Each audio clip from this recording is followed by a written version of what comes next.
there any discussion? I'll call the question. All those in favor? That is carried unanimously. Okay.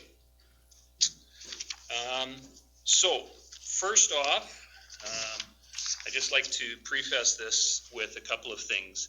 This is not a hearing. There are no spots in the agenda for public presentation. The agenda is material, is available on our website. The minutes will be made available once approved, of course, as always. We are holding this hearing on a Friday afternoon because of the long weekend. Because of some issues that we've had. We've been given notice that this development plans to open up, and we've tried to mitigate some of the factors unsuccessfully. Some of the deficiencies outlined that we will speak about to safety of the people using the site in question. Mid-afternoon, the reason we did this was because two reasons. This afternoon we'll give our staff and administration the opportunity to put all the paperwork in place, depending on how things go. And also the fact that for special meetings of the call of the chair, it has to have 24 hours of notice, so we met those conditions. So, thank you very much, but I will not take comments from the floor, but thank you. Okay. Thank you. So, agenda additions or approval? Going to be approved as presented. Okay. Any questions, concerns? Seeing none? All those in favor? All right. So, we will start with introductions, starting with Shauna and going. Sri Leeds, Erskine, Buffalo Lake. James Nyberg, MPC Chair. Jacinta Donovan, Development Officer. Larry Clark, Board Member. Dave Dover, Board Member. Wayne Nixon, Board Member. Wes Stewart, Board Member. Yvette Cassidy, CAO. Andrew Brishik, Technology. Karen McKenzie, Development Officer. Right over. Next to you. Russ Patterson, counsel for Paradise Shores. Sonic, Deputy Director of Technical Services. Trish Fitzgerald, GIS Coordinator. Jocelyn Stevens. Go to that. Kim Cinetti. Ken Burks. Pete Miller. Lance, yes. Okay. Thank you, everybody. Just a reminder, if everybody, including our members, could make sure your phones are turned off or at least put on to silent if you could. That would be appreciated so we don't have any interruptions. Okay. As the agenda goes, old business, development permit 18001, RV Sites Canada, 2066052 Alberta Limited. And then I'm going to turn this over to Kara to give us the introduction to this. Thank you, Mr. Chairman. As we know, on November 2nd, 2018, the Subdivision Development Appeal Board approved a permit for Paradise Shores on the northeast of 2040-20, west of the Fort, with 41 conditions. 168 lots was the maximum number of lots allowed on the site. 41 conditions in total. 6 of those conditions require submissions of documentation, an updated traffic impact assessment related to the 168 lots, a geotechnical assessment, an approved site plan for the site, approved landscaping plan, and safety codes permits. A further 11 conditions on the appeal board's decision directly reference those documents, and several other conditions require that the information those documents provide in order for the county to properly assess the compliance within the development. Several of the conditions on the SDAB decision specify that there is no overnight accommodation on the site until the conditions have been met. Specifically, specifically referencing the Alberta Environment and Parks approvals, traffic impact assessment, geotechnical, report, site plan, landscaping plans, and safety codes permits. Those conditions all speak directly to the health and safety of the users and visitors to the site, as well as to the health and safety of the environment. There are signs posted on the site as of our inspection indicating that there is no overnight accommodation permitted at this time. So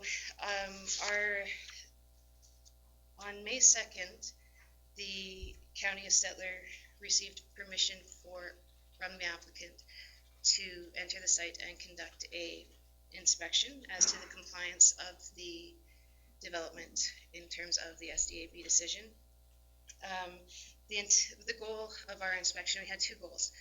The first one was to evaluate the level of compliance with the development permit or the decision issued by the SDAB, and to work with the applicant into achieving compliance and finalizing the development.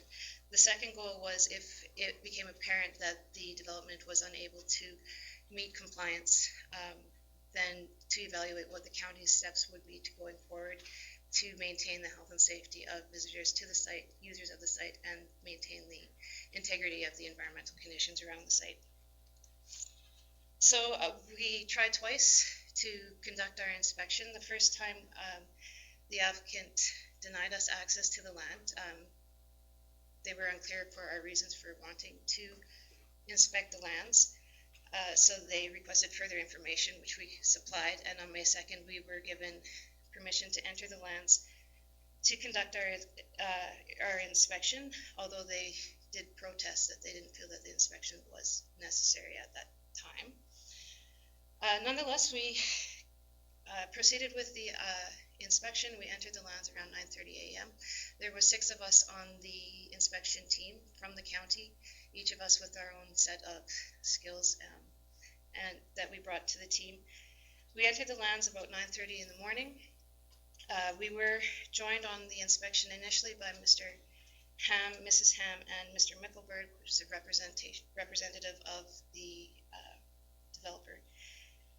Mr. and Mrs. Ham joined the inspection team at the beginning of the site visit, but they separated shortly thereafter to conduct their own business on the site. Mr. Mickelberg did remain with the members of the inspection team throughout the time that we remained on site. In addition to the county staff and the representatives from the development, Hornet Aerial Imaging Corporation was contracted to provide aerial imagery of the site using an unmanned aerial vehicle or a drone.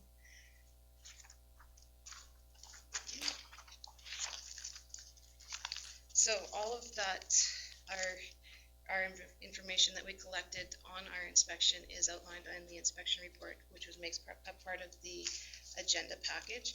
It's quite an extensive document, so I won't read it to you, but I will outline some of the highlights, and then if you have questions as we go along, feel free to jump in and we can clarify any issues that we need to. So the first concern was the slope stability, which is condition 4 of the SDAB decision, which requires a geotechnical study. That documentation has not been provided to the county at this time. Conditions 5 and 38 further require that the geotechnical report setback distances be adhered to. So structures on the site may adhere to that, they may not. In the absence of that report, we have no way of properly evaluating that. The land use bylaw does specify that building setbacks must be 30 meters or 100 feet from the crest or bottom of an escarpment or slope where the grade exceeds 15% or is suspected of being unstable. The imagery collected by the unmanned aerial vehicle gave us the indication that the slopes are greater than 15% in some areas of the development. Within that 30-meter setback, there are at least 30 trailers currently located as of the day of our inspection, and 1 permanent structure, Quonset, approximately 240 meters squared, and a staircase, which goes from the development down to the shoreline.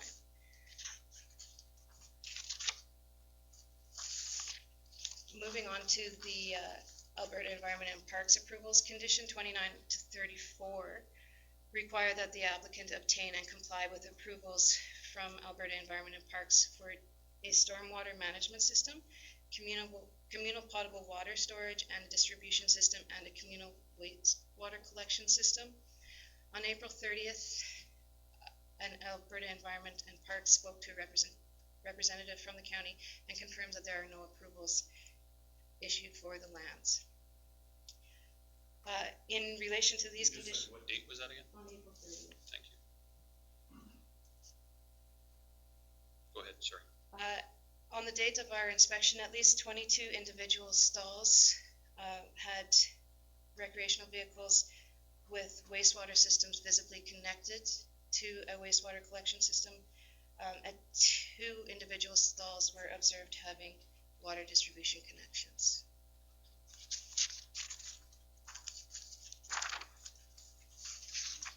The Safety Codes Act permit condition 36 of the SDAB decision requires that the applicant submit all permits received under the Safety Codes Act, and the County of Settler has not yet received any permits related to safety codes. Emergency access falls under condition 22 of the SDAB decision, which requires an access for emergency vehicles from Bayview Street to the southwest side of the property. This access is to be 30 meters east of the west property line, 9 meters wide, and constructed from an extension to Bayview Street. The gate on the access is to provide an 8-meter opening, be accessible by emergency service personnel, and be a breakaway gate. As of May 2nd, there is no, a gate does exist perpendicular to Bayview Street, but it is not a breakaway gate, nor is it accessible by emergency services personnel. There are no observable road structure existing connecting the internal roads network of the development to Bayview Street, and it was observed that construction materials are currently blocking the path that an emergency vehicle would need to take access to that gate. Parking requirements fall under condition 14 of the SDAB decision, which require each stall must have 2 on-stall vehicle parking spaces, and condition 20 requires that no parking shall be allowed along any of the on-site roads or encroachments that would restrict or hinder vehicle movements along any on-site road. As of the date of the inspection, there has not been a detailed site plan submitted to the county, which would be required to understand the background to how the on-site roads and internal road system is designed, and to determine whether or not on-stall parking is sufficient to prevent encroachment into the driving aisles. Again, we've received no site plan or documentation related to on-site parking requirements. The site capacity is currently set at 168 lots as required by the SDAB decision. On the date of the inspection, it was observed that 315 lots have been constructed. 113 trailers were located on site as of the morning of May 2nd. Again, no detailed site plan has been submitted for review and or approval of the county, which would allow us to properly evaluate if the lots being used were part of what would be considered the 168 lot maximum. Landscaping plan was also required under the SDAB decision, and we have not received a landscaping plan for review nor approval of the county. There are some plantings on site. They do fall short of the density required by condition 9 of the SDAB decision. It did look like it was in progress as we were there. Development setbacks. There is a storage structure, a large Quonset, situated within 40 meters of the west boundary of the lands, which is in contradiction to site condition 12 of the SDAB decision. And the individual stall construction, again, that require a detailed site plan for us to be able to properly review and know if the lots being occupied would fall within the 168 maximum. There are no flush stakes or any other identification system to delineate the boundaries of the stalls that were being occupied at the time of our inspection, so we are unable to make a full evaluation of whether or not the development has achieved compliance in those areas. Lot coverage and the boundaries, like I said, the boundaries are. It may very well be that the stalls are constructed in compliance with the developer's plan. We haven't been made aware of what that plan is yet, so we are unable to make a statement as to whether or not compliance has been achieved in that matter. And in conclusion, as a result of the site inspection on May 2nd, it is clear that the property is in a significant state of non-compliance with the SDAB decision at this time, and as such poses an immediate risk to the health and safety of the occupants and visitors to the site. The health of the naturalized areas contained within the Northeast 20, 40, 20 west of the 4th and the bed and shoreline of Buffalo Lake are also at risk if the non-compliance is not corrected. These risks include, but are not limited to, the public use of an unapproved water system and sewage systems, the potential risk associated with incomplete or insufficient slope stabilization, particularly in light of the evidence of slope destabilization and the sloughing present, and the lack of accessibility for emergency vehicles. So the non-compliance of the property with the SDAB decision has been brought to the attention of the applicant several times during the past few months. The correspondence is attached in your agenda package. As a result of the applicant's inability or refusal to address the areas of non-compliance, it is the opinion of the development officers that the Municipal Planning Commission consider the issuance of a stop order for the subject lands pursuant to Section 645 of the Municipal Government Act.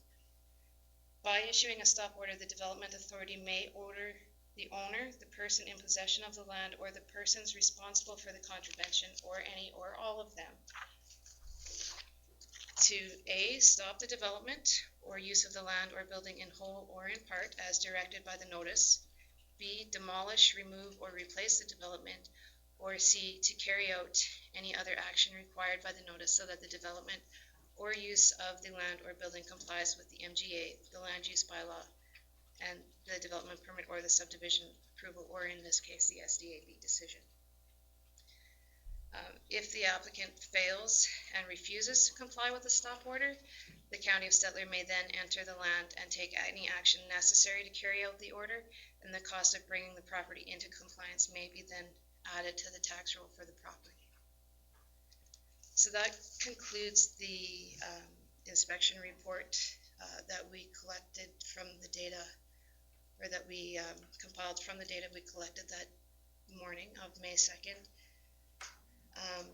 Unfortunately, it appears that the Municipal Planning Commission is in the position of evaluating whether or not enforcement on this development is necessary or not. Are there any questions for clarification? Mr. Nixon. So, Kara, what I'm hearing that some of these things may very well be in compliance, just haven't been brought to our attention or documented, I guess. They may be constructed in accordance with the site plan that the developer has in his own understanding. There has been no documentation submitted to the counties that we can review, and a lot of the site plan, the landscaping plan, they all have to be reviewed and approved by the county before they can be put into place up there. So they may or may not comply with what the county would require. We just don't know. Any questions for clarification? Go ahead. So according to the SDAB decision, it may be non-compliance on all the permits and conditions that were asked for.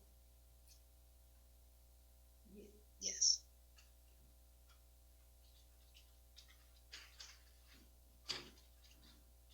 Any other questions? Go ahead, Mr. Gender. Of the 315 lots that are there, there's only 168 that are supposed to be. So how do you delineate, okay, which can be or can't be, if they're gonna direct their attention to 168. That information would come from the detailed site plan that the developer would submit to the county, and then the county would approve. So it could, maybe take every second lot, maybe group them up, do something, you make the decision and come back. It would be entirely based on the site plan submitted, but that is in the developer's prerogative. Okay, any other questions? So, see the letters of exchange, you can see that between, that's in your package as well. Is there any questions or concerns with those? They've all been sent to you earlier, for sure. Okay. So, you see the draft copy of the stop work order in front of you as well, ladies and gentlemen? That's D, and it'll be 111, I think, yeah, of your package. And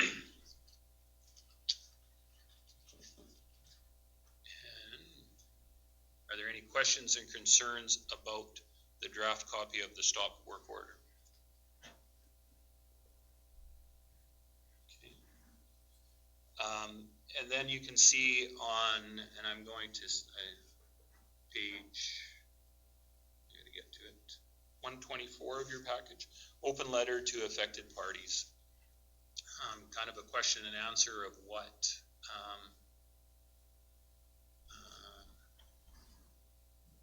is out there. Am I right at 124? Where does that start, Jacinta? The open letter? No, it's probably back a little bit. 21. Okay, 119. So that Part of the stop work order makes it so that we let everybody know what's going on. Okay? Any questions or concerns of that? Okay. Okay, so we have a draft copy of the stop work order in front of us. Is there any more discussion on that before we go to have a motion? I'm looking for a motion then, Mr.